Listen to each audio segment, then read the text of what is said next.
The twin suns of Vereen Prime burn high in the alien sky, their orange light spilling across the desert plains. Far above, a small human cargo ship cut through the thin clouds, heading toward a mountain pass. Inside the cockpit, Daniel sat in his pilot's chair, humming quietly to himself. He had been flying for almost 10 hours straight, bringing supplies to a small mining station far beyond human space. Daniel was not a soldier.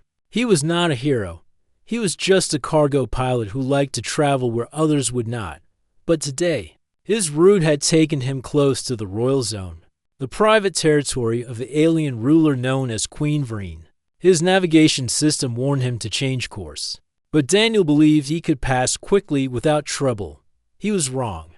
A sudden flash lit up his sensors. For sleek alien ships appeared from behind the mountains, their black hulls shining like polished stone.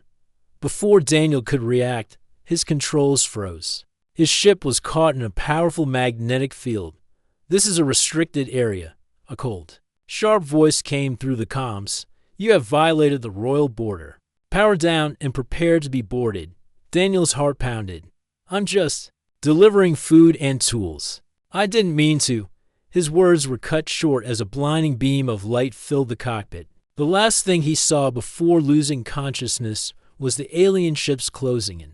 When Daniel woke, the air was cool and heavy. His wrists were bound by smooth metal bands, and his head ached. The floor beneath him was stone, and faint torchlight flickered against the walls. The smell of dust and damp air told him exactly where he was. A dungeon. He slowly sat up. The room was small, with a single iron door and no windows. Strange carvings covered the walls, telling stories of battles and alien rulers. He could hear faint voices echoing in the corridor, speaking in a language he could not understand. Daniel's thoughts raced. Why would the queen of an alien world care about one human pilot? Was this a mistake, or had someone given false information about him? He had heard stories about Vereen Prime, a planet ruled by a queen both feared and respected, a ruler who kept strict control over her borders. Before he could think further, the heavy door creaked open. Two tall alien guards stepped inside. Their skin was a deep bronze, their eyes narrow and unblinking. Each wore armor that looked grown rather than forged, as if made from living bone. "You will come," one of them said in broken human speech. Daniel was pulled to his feet and led through a long hallway. Torches lit the way, casting shadows that seemed to follow him. At the end of the hall, they climbed a grand staircase and entered a vast throne room. The room was breathtaking. High crystal pillars reached toward a domed ceiling painted with constellations. Gold and silver patterns ran along the walls, telling more stories of past queens. At the far end, upon a raised platform, sat Queen Vereen. She was unlike anyone Daniel had ever seen. Her presence filled the room before she even spoke, tall and elegant. She wore a long robe of dark green silk, embroidered with patterns of stars.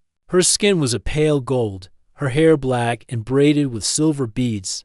Her eyes, sharp, intelligent, and unyielding, studied Daniel as if she could see into his thoughts. The guards pushed him forward. Daniel kept his head high, though his legs felt weak. "So," the queen said, her voice smooth yet firm, "this is the human who dares cross my border. I didn't mean to." Daniel said quickly, "I was on a delivery run. My course took me close, but I never." Silence. Her voice cut through his words like a blade. "Do you think I do not know the difference between accident and intent? My borders are not invisible. You chose to enter." Daniel opened his mouth to argue, but something in her gaze made him stop. This was not a leader who welcomed excuses. "You are a spy," she said calmly, "or a fool. Either way, you have broken my law." "I'm not a spy," Daniel said firmly, "and maybe I am a fool, but I'm not your enemy." The queen tilted her head, studying him for a long moment. Then she stood, her robe flowing around her as she stepped down from the platform. She walked slowly around him, her eyes scanning him like a hunter inspecting prey. "You are bold," she said finally. "Most who stand before me cannot speak without trembling." "I'm already in trouble," Daniel said. "Might as well speak honestly. A faint smile touched the queen's lips, but it vanished as quickly as it came. She turned to the guards. Lock him in the royal dungeon. I will decide his fate. The guards gripped Daniel's arms again. Wait, he said, struggling slightly. At least let me explain. Enough, the queen said, her voice carrying finality. You will have your chance later. Back in the dungeon, Daniel sat on the cold floor, his mind spinning. He had survived dangerous flights before, but this was different. This was not space pirates or broken engines. This was politics, alien politics, and he was caught in the middle. Hours passed. He heard the sound of water dripping somewhere in the distance. The stone walls seemed to close in around him. He tried to sleep but couldn't. His thoughts kept returning to the queen's eyes, sharp, almost curious, but filled with a strength that made him uneasy. Why had she not executed him on the spot? Why say she would decide his fate later? There was something strange about this. Then he remembered an old story a trader once told him about how the queen's law required her to face every prisoner herself before punishment. In rare cases, the law allowed her to give a prisoner a choice that could change their life forever. Daniel wasn't sure what that meant for him, but one thing was certain. The queen had not seen the last of him, and he had not seen the last of her. Far above the dungeon, in her private chamber, Queen Vereen stood by her window, looking out at the glowing city below. She thought about the human she had just met. There was something unusual about him, not his clothes, not his voice, but the way he looked back at her without fear. A rare smile touched her lips, perhaps. She whispered to herself, "This one will do." The dungeon door groaned open with a deep metallic echo. Daniel lifted his head, blinking against the sudden light. Two guards entered, their armor clicking softly as they moved. "You will come," one said in the same rough human speech as before. Daniel stood, rubbing his wrists where the metal cuffs had left faint marks. He had spent what felt like hours sitting against the wall, trying to guess what the queen's decision might be. Execution, exile, a long stay in this cold cell? None of the guesses gave him much comfort. The guards led him through the winding corridors again, past other locked doors, up the long staircase, and into the grand throne room. This time the room was quieter. Only a few guards stood near the walls, and the air carried a faint scent of flowers instead of the heavy smell of burning torches. Queen Vereen sat upon her throne, her tall back straight, her robe flowing around her like a pool of green water. She watched Daniel as the guard stopped him a few steps away from her. "I have considered your case," she said, her voice calm and measured. Daniel waited. Her gaze was so steady that he felt as though she could see the answer to every question. Before he asked it, "You crossed my borders without permission," she continued. "By our law, that is a grave act. Normally, the punishment would be life in the royal dungeon. No trial, no release." Daniel swallowed but stayed silent. "But," she said, leaning forward slightly, "you're different." "How so?" Daniel asked carefully. Her lips curved into the smallest of smiles. "You speak to me without fear. You met my eyes when most cannot, and you did not try to beg for your life. This makes you interesting." Daniel shifted uncomfortably. "I didn't think fear would help." "Perhaps not," she agreed. "And perhaps it is exactly that quality I need." He frowned. "Need? For what?" She stood from her throne and began to descend the steps toward him, her robe whispering across the polished floor. "My world is not as peaceful as it appears. I have enemies within my court who wish to see me removed. They look for signs of weakness. They believe I will choose a mate who is easily controlled, someone from among their own allies. But the ancient law says I may choose freely, as long as the one I choose is strong enough to stand beside me." Daniel tried to keep up with her words, but each sentence seemed to lead him somewhere stranger. "What does that have to do with me?" Queen Vereen stopped directly in front of him. Her golden skin caught the sunlight streaming from the high windows, and her eyes locked on his. "It means you have two choices. Human, remain in my dungeon until the end of your days, or marry me." The words hit him like a sudden drop in gravity. "Marry you?" he repeated, almost certain he had heard wrong. "Yes," she said simply. "If you become my consort, You will be free to walk my world. You will have power, respect, and protection. In return, you will stand beside me as proof to my court and to my enemies that I will not be dictated to." Daniel blinked. "That's not what I expected." "What did you expect?" she asked. "I don't know," he admitted. "Maybe a fine or a warning. Not marriage." Varine's eyes narrowed slightly. "Do you refuse?" Daniel opened his mouth, then closed it again. He wanted to say yes right away, to walk away from this strange proposal and return to his ship. But his ship was likely impounded, and the only other path she offered was a lifetime in a cold cell. He also remembered the old alien scholar's words from the night before, about the Queen's chosen mate bringing change. "I don't even know you," he said finally. "You will have time to learn," she replied. "But you must decide soon. My enemies grow bolder each day." He hesitated. "And if I refuse?" "Then you will be taken back to the dungeon," she said, her voice as calm as if she were discussing the weather. "And there you will remain." The Queen gestured to a guard, who brought forward a low table with food and water. "Eat." She said, "Think. When I return, you will give me your answer." The guard stepped back, leaving him alone in the center of the grand hall. Daniel sat slowly, taking a sip of water and staring at the carved patterns in the marble floor. He didn't feel hungry. His mind was too busy racing through possibilities. Marry her? Could that really be better than prison? He barely understood this world's customs. What if her enemies targeted him too? What if this was some trick to control him? On the other hand, if she truly wanted to use him as a symbol, maybe he could use that position to help himself. Maybe even find a way back to human space. And there was something about her, not just her power, but the way she spoke to him, that made him think she was more than she first appeared. When Queen Verine returned, the hall seemed to grow quieter, as if even the air was listening.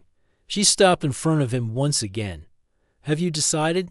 she asked. Daniel looked into her sharp, watchful eyes. "I'm not sure I like either choice." "That is not an answer," he sighed. "Then I'll agree, but only because I'd rather walk in the sunlight than sit in the dark." Her smile this time was small but genuine. "A wise choice, human. You will not regret it if you are strong enough to stand beside me." "What happens now?" Daniel asked. "You will prove yourself worthy," she said. "Tomorrow, the trials begin." "Trials?" Daniel echoed. "What kind of trials?" Her eyes glinted with a hint of challenge. "You will see." The guard stepped forward again, this time not to drag him away but to escort him through another set of doors. The air grew warmer, the stone floors giving way to soft carpets. They led him to a large guest chamber with a bed, a window overlooking the glowing city, and a basin of fresh water. "Rest," one guard said. "You will need it." As the door closed behind them, Daniel sat on the edge of the bed. He had traded his cell for comfort, but also for uncertainty. Somewhere beyond the palace walls, enemies plotted against the Queen, and now, by agreeing to her proposal, he had placed himself in their sights. Yet, despite the risk, he felt a strange spark of curiosity. He wanted to see what these trials were, and, though he wouldn't admit it aloud, he wanted to understand why the Queen had chosen him of all people. Far away in her private council chamber, Queen Verine looked out at the desert beyond her city. A storm was forming on the horizon. She thought of the human's answer and the hint of defiance in his voice. "Yes," she murmured. "This one may do." The next morning, Daniel awoke to the sound of a soft knock on his chamber door. He sat up quickly, still adjusting to the fact that he was no longer in the cold, dark dungeon. Sunlight streamed through the tall window, painting golden patterns. On the stone floor, the door opened and one of the Queen's guards stepped inside. "Come," the guard said. "Her Majesty will see you after midday. Until then, you are free to walk the lower halls." Daniel stood and stretched. "Lower halls?" he asked. The guard's face remained unreadable. "Not the upper palace. You are not yet of the court." Daniel had no intention of wandering too far. He didn't know the palace's layout or its rules, but staying locked in his room all day wasn't appealing either. So, After washing his face and pulling on the plain clothes left for him, he stepped into the corridor. The lower halls were quieter than he expected. The walls were decorated with simple tapestries instead of jeweled patterns. Servants moved silently through side doors, carrying trays or scrolls. Daniel noticed the curious looks they gave him. A human stranger walking freely in the palace was clearly not something they saw every day. As he turned a corner, he found a narrow staircase leading down. The air grew cooler and heavier.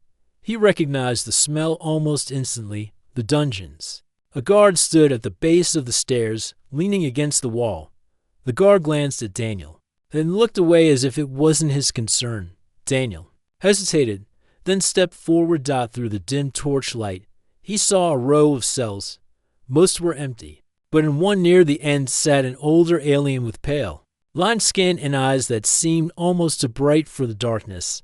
The alien was seated, cross-legged on the floor, a thin book open in his lap. The man looked up as Daniel approached. "Ah," he said in smooth, careful human speech. "So the Queen's new choice visits the place he escaped." Daniel blinked. "You speak my language well." "I once served the court," the alien said, closing his book. "I had to learn many tongues. My name is Rin." Daniel stepped closer, keeping his voice low. "You said choice. What do you mean?" Rin's eyes studied him for a moment. "The Queen has not chosen a mate in many years. Some say she never would. Until now. But it is not a matter of affection, human. It is a matter of survival." Daniel frowned. "Survival?" Rin nodded slowly. "Her enemies in the council grow stronger. They plan to replace her with someone they control. But the old law says if the Queen marries, her mate becomes part of her authority. It makes removing her far more dangerous." Daniel crossed his arms. "So she picked me to scare them, perhaps. But there is more." Rin leaned closer to the bars. "There's a prophecy in the old records, one most in the court ignore. It says the Queen's chosen mate will bring great change to the throne. Some believe this change will bring peace. Others believe it will bring ruin." Daniel didn't like the way that sounded. "And which do you believe?" Rin gave a faint smile. "Prophecies are dangerous things, human. They are never as simple as they sound." Daniel wanted to ask more, but footsteps echoed down the corridor. A guard appeared, frowning. "You should not be here." Daniel straightened. "I was walking the halls." "I didn't think." "Return to your chamber," the guard interrupted. His voice was firm but not aggressive. Daniel glanced at Rin, who had already opened his book again as if the conversation had never happened. Back in his room, Daniel paced. Rin's words echoed in his mind. A prophecy, change to the throne. He couldn't tell if the old scholar was warning him or testing him. When midday came, another guard arrived to escort him to the Queen.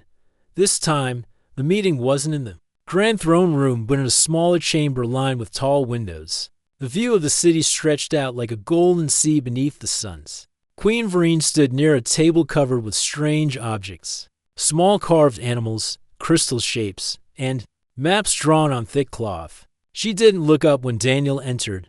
"You walked the lower halls this morning," she said. Her tone neutral. Daniel tried to keep his voice casual.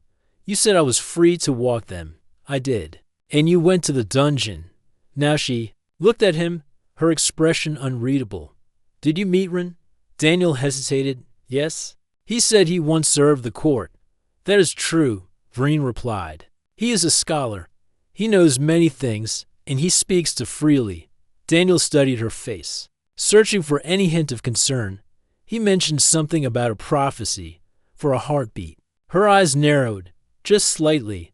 Then the expression was gone. "Rin enjoys old stories. You should not take them too seriously." "Maybe," Daniel said. But he seemed serious. The Queen stepped closer to him. "You will hear many things in this palace, human. Some will be truth, some will be lies. Your task will be to know the difference." Daniel met her gaze. "And if I guess wrong, then you will not survive." "Here," she said simply. The rest of the afternoon was spent in preparation for what she called the first trial. Servants brought him light armor made of flexible plates and boots with thick soles.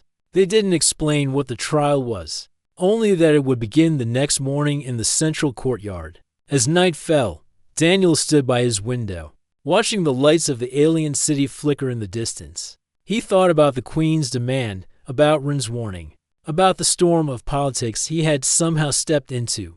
Somewhere below, in the darkness of the dungeon, Rin turned another page of his book. In the faint light of his torch, he smiled. To himself, the prophecy had begun to move, and whether it brought peace or ruin, the pieces were now in play. The morning sky over Vereen Prime was a pale gold, the twin suns just beginning to rise above the horizon. The palace courtyard was already alive with movement. Guards stood in precise rows, their armor gleaming. Servants hurried to and from the edges of the great stone square, placing strange objects along the ground. Daniel stood at one side, wearing the light armor given to him the day before. It fit well enough, though the flexible plates made him feel like a piece of pottery. Wrapped in cloth, a guard handed him a small, flat device shaped like a half-circle. "What's this for?" Daniel asked. "You will know soon," the guard said, stepping back across the courtyard. Queen Vereen appeared. She wore a dark robe with silver trim, the morning light catching the beads in her hair. The crowd bowed as she passed, but Daniel only stood straight, remembering her comment that she valued boldness. When she reached the center of the courtyard, she spoke loudly enough for her voice to carry across the square. "Daniel of the human worlds," she said, "you have agreed to stand beside me. But words alone do not prove worth. Today, you will face the first of 3 trials. Each trial will test a different strength, body, mind, and voice. Pass, and you may stand as my equal. Fail, and you will return to the dungeon." Daniel tried not to let his unease show. "What's the first trial?" Vereen's lips curved into the smallest of smiles. The maze of shifting walls. A heavy rumble shook the ground as the servants stepped back. Stone slabs began to rise from the floor of the courtyard, forming walls that twisted and curved. Within seconds, a massive maze stretched high above Daniel's head. "The object you hold," Vereen said, "is your key. Somewhere in the maze is a central gate. Place the device into the gate's slot, and you will win. But know this, the walls move. Stand still too long, and the path behind you will vanish." Daniel glanced at the towering stone corridors. "Anything else I should know?" "There are guards inside," she said. "They will try to take the key from you. Do not let them."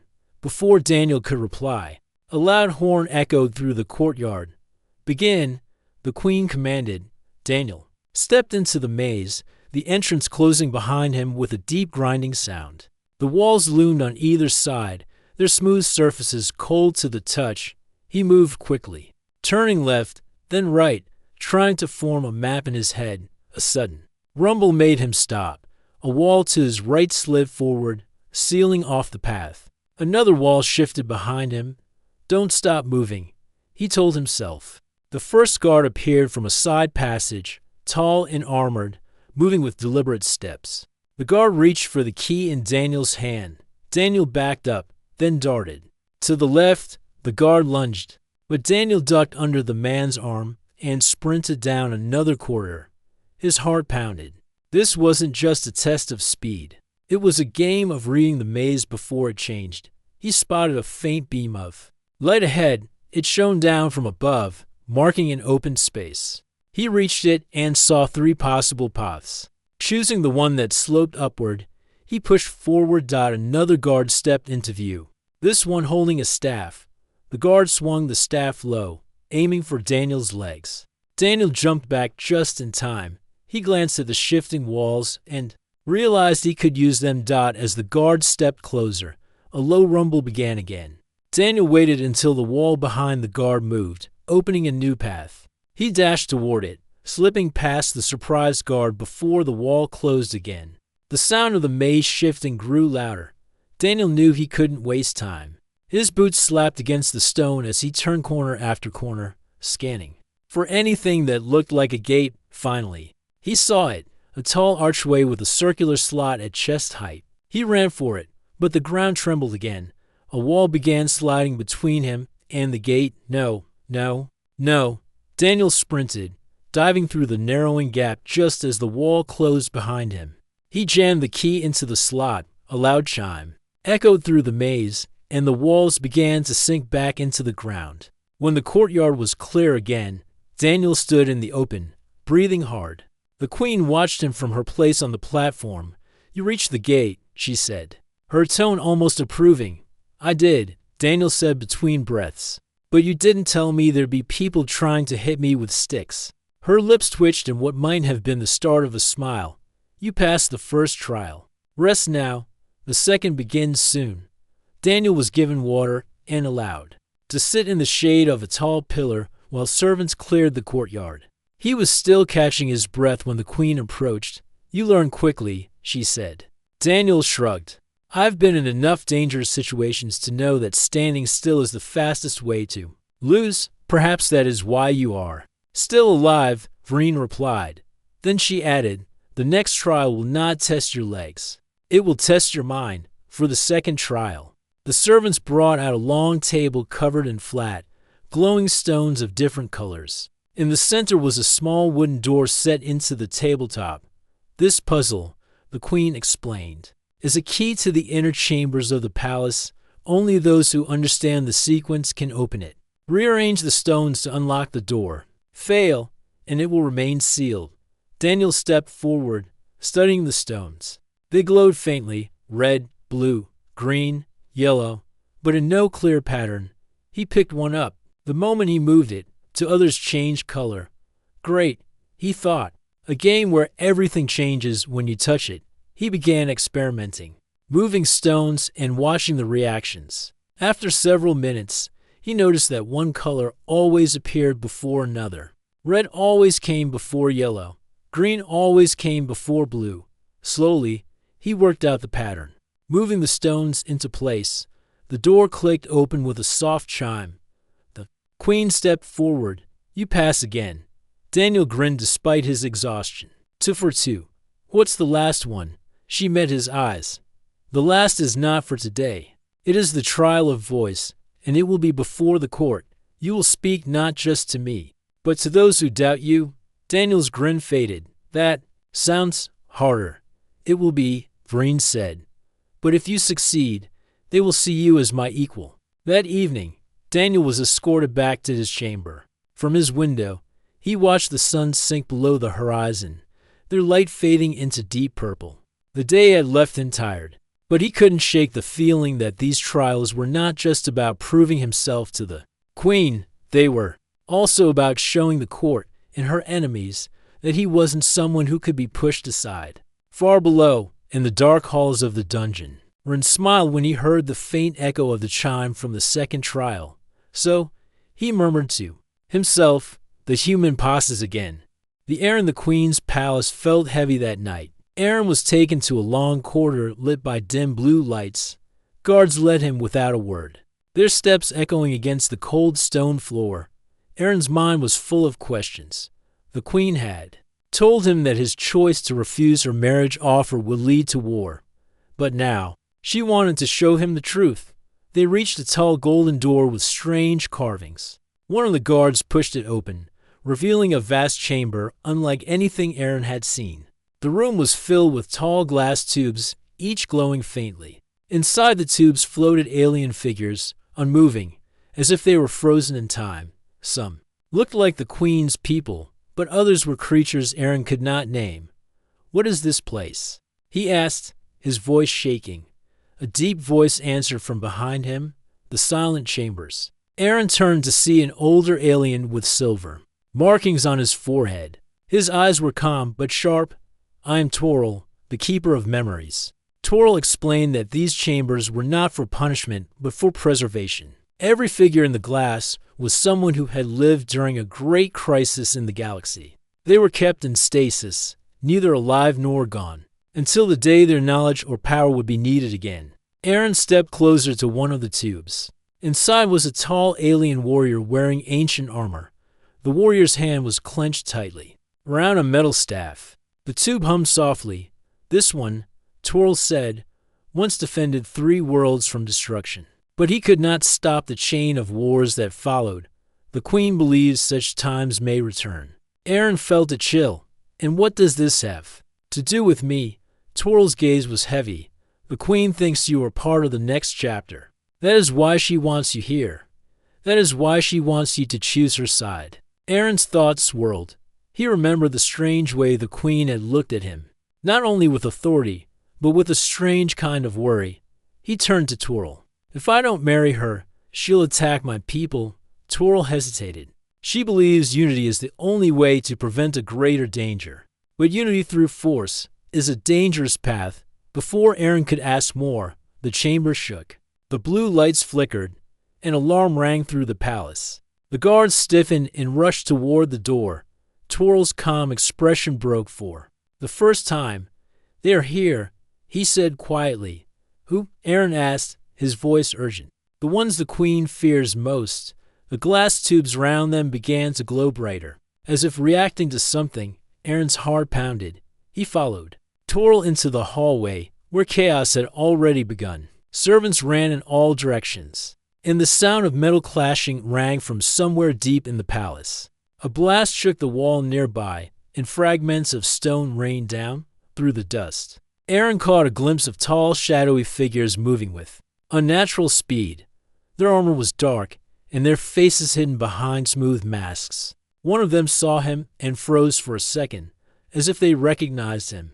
Then, before Aaron could react, they turned and vanished into the smoke. The Queen appeared moments later, her guards forming a shield around her. She looked directly at Aaron. "Now you understand," she said. "They will not stop. Not until everything is under their control." Her voice was firm, but Aaron could see something deeper in her eyes, a flicker of fear. She held out her hand to him. "Fight with me, and we can stand against them. Refuse, and both our worlds may fall." The palace shook again. This time, the sound came from the direction of the silent chambers. Toril's voice cut through the noise. "The seals are breaking. If they free the warriors inside, the balance will be lost." Aaron's pulse raced. He realized this was not just a political game anymore. This was war, one that had already begun, and somewhere in the chaos, he knew the choice he made next would decide not just his own fate, but the fate of two worlds. The Queen stepped closer. The hallway was lit by the flickering blue glow from the chambers behind them. The air was thick with dust and the distant cries of battle. She said only one thing: decide now. Aaron looked from her, hand to the smoke-filled corridor ahead. His choice was still his, but time was running out. The night after the great battle was strangely quiet. The alien city, once filled with the sounds of marching soldiers and buzzing machines, was now lit only by the dim glow of the moons above. Aaron stood on the palace balcony, looking down at the streets. Repairs had begun, and alien workers moved carefully among the ruins. He could see both humans and aliens working side by side. The Alliance had been tested in the heat of battle. The enemy's fleet was scattered, their leaders captured. But Aaron knew the real challenge was not over. Peace was fragile, and one wrong step could break it. Behind him, soft footsteps approached. It was Queen Jera. Her long robe shimmered faintly in the moonlight. She stopped beside him, resting her hands on the balcony rail. For a moment, neither of them spoke. The silence between them was not empty, it was heavy with the weight of decisions still to be made. "You kept your word," Jera said quietly. "You fought for my people when you could have left. You even saved my life on the battlefield." Aaron nodded. "It wasn't just for you. This fight, it was for everyone who wanted freedom from the enemy." The Queen studied him, her eyes unreadable. "And yet, the promise I made still stands. If you want to remain here, if you want the freedom you have earned, my law says you must marry me." Aaron's chest tightened. The words were the same as when she first threw him into the dungeon, but the meaning felt different now. Back then, it was a threat. Now, it was almost an invitation. "I don't want power," Aaron said slowly. "I don't want to rule your people, but I can't deny that we've been through something no one else could understand. You and we've fought together. We've trusted each other." Jera's gaze shifted toward the horizon. "In our history, such bonds are rare. A ruler and an outsider working side by side, facing death together. My council will resist this idea. They will say it weakens me. They will say you will influence me too much." Aaron gave a faint smile. Maybe they're right, but maybe that's what your people need, someone who can see from both sides. A distant horn sounded from the city wall, signaling that the patrols had returned. The queen turned back to him. I have one more trial for you, Aaron. Tomorrow, we will go to the Circle of Voices. My council will be there, along with human representatives. If you can convince them that our world should remain united, I will. Consider your choice to be made freely, and I will let the marriage be your decision. Aaron's mind spun. This was no small test. Convincing alien nobles and wary humans to trust one another would be harder than any battle, but he also knew this was the only way to make the peace last. That night, Aaron could not sleep. He walked through the quiet palace halls, his footsteps echoing softly. He passed alien guards who nodded in respect, something they had never done before the battle. He saw injured soldiers resting, their wounds being treated by both alien healers and human medics. It gave him hope. In the courtyard, he found Rian, his closest human ally, leaning against a pillar. You should be resting, Aaron said. Rian shrugged. Couldn't sleep either. You've got a big day tomorrow. The queen told me about the council meeting. Any advice? Aaron asked. Yeah, don't try to impress them with speeches. Show them what you've already done. Let them see that you've earned their trust. Aaron nodded. Rian was right. Actions spoke louder than any words. When the morning came, the Circle of Voices was filled with representatives, tall alien nobles in silver robes, human officers in clean uniforms, and soldiers from both sides standing at the edges. At the center stood Queen Jera, with Aaron by her side, the council leader. An alien elder with deep green skin and wise eyes stepped forward. Outsider, he said, his voice calm but firm. Why should we let you remain here? Why should our queen tie her fate to yours? Aaron took a breath. He spoke clearly, not raising his voice, but making sure every word carried across the chamber. Because I'm not here to take from you, he said. I'm here to build something with you. I've fought beside your soldiers. I've bled for this city. I've stood between your people and the enemy, not because I had to, but because it was the right thing to do. And I've seen your people do the same for humans. He gestured toward the soldiers at the edges of the chamber. These men and women, human and alien, stood together. They didn't care about where the other came from. They cared about survival, about trust. If we can stand together in war, why can't we stand together in peace? The chamber was quiet. Some council members whispered among themselves. The elder studied him for a long moment. Finally, Queen Jera spoke. You have heard his words. You have seen his actions. The choice is now ours. One by one, the council members gave their decision. Some were doubtful, but more than half spoke in favor of allowing Aaron to remain. When the elder finally nodded in agreement, the queen turned to Aaron. You have earned your place here, she said, and now the choice is yours. Will you accept the bond I offer, or will you walk away with your freedom? Aaron looked at her, knowing his answer would shape not just his future, but the fate of two worlds. The grand hall of the alien palace was brighter than ever before. Golden light poured in through high windows, making the silver walls shine. Soldiers stood along the sides, their armor polished like mirrors. Musicians played slow music that echoed softly in the air. Rian walked slowly down the long path toward the throne. Every step felt heavier than the last. He was wearing a simple white tunic, given to him by the royal servants. It was the first time he had worn anything so clean since arriving on this planet. The alien queen, Alara, was sitting on the throne, her golden crown reflecting the light. Her eyes followed Rian as he came closer. Her face was calm, but there was something hidden in her expression. Perhaps worry, perhaps hope. Today, she said in a clear voice that filled the room, a choice will be made. The hall was silent except for the soft music. Everyone in the palace seemed to know that this was not just about marriage. It was about the future of two worlds. The queen's offer. Lara stood and came down the steps of the throne.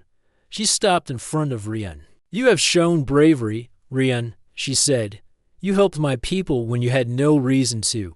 You faced dangers that even my best soldiers feared. You have earned my respect. Rian kept his eyes on her. But I never asked for this, he said softly. I know, Alara replied. That is why I am giving you the choice now. She raised her hand, and the soldiers brought forward a small golden box. Inside was a single key, the key to the gates of the city. If you take this key, Alara continued, you will be free to leave. You may return to your home, your people, and your own sky. No one will stop you. The soldiers then placed another object beside the box, a silver ring, shining under the light. But if you take the ring, she said, you will stay here, not as my prisoner, but as my partner. Together, we will lead my people into a future where humans and my kind can stand side by side. I will not force you. The choice is yours. The crowd waitress looked at the key, then at the ring. He could hear the quiet whispers of the crowd behind him. Some were rooting for him to take the key, others for the ring. The music had stopped. The whole palace seemed to hold its breath. His thoughts ran in many directions. He thought of the small ship he had once flown. He thought of the friends he might never see again. He thought of the strange adventures he had faced here, the dangers in the forests, the deep tunnels beneath the city, the strange glowing birds, and the kindness of the people who had once feared him. But more than anything, he thought of the moments when the queen had stood beside him, fighting together against the invaders, sharing quiet talks late in the night, and laughing at things only they seemed to understand. The decisionarian took a deep breath. He stepped forward. His hand moved over the golden box. The key was light in his fingers. He looked at it for a long moment. The queen's eyes showed no anger, no pressure, only patience. Then, slowly, Rian set the key back down. His hand moved to the silver ring. When his fingers closed around it, the hall filled with murmurs. The queen's lips curved into the smallest smile. You choose to stay, she asked. Rian nodded. Not because I'm trapped, he said, but because I want to see what we can build together. The future begins. Musicians began to play again, this time louder and faster. The queen took the ring from Rian and placed it on his hand. The hall erupted in cheers. From that day forward, Rian was no longer just the strange human who had been thrown in the dungeon. He became a bridge between two worlds. He helped Alara form new agreements with the human colonies nearby. Trade began. Knowledge was shared, and the two people started to understand each other. Sometimes, when the palace gardens were quiet at night, Rian would look up at the stars. He would remember his old home and wonder what life might have been if he had taken the key. But every time, he felt the same, that his place was here, not as a prisoner, but as a part of something greater.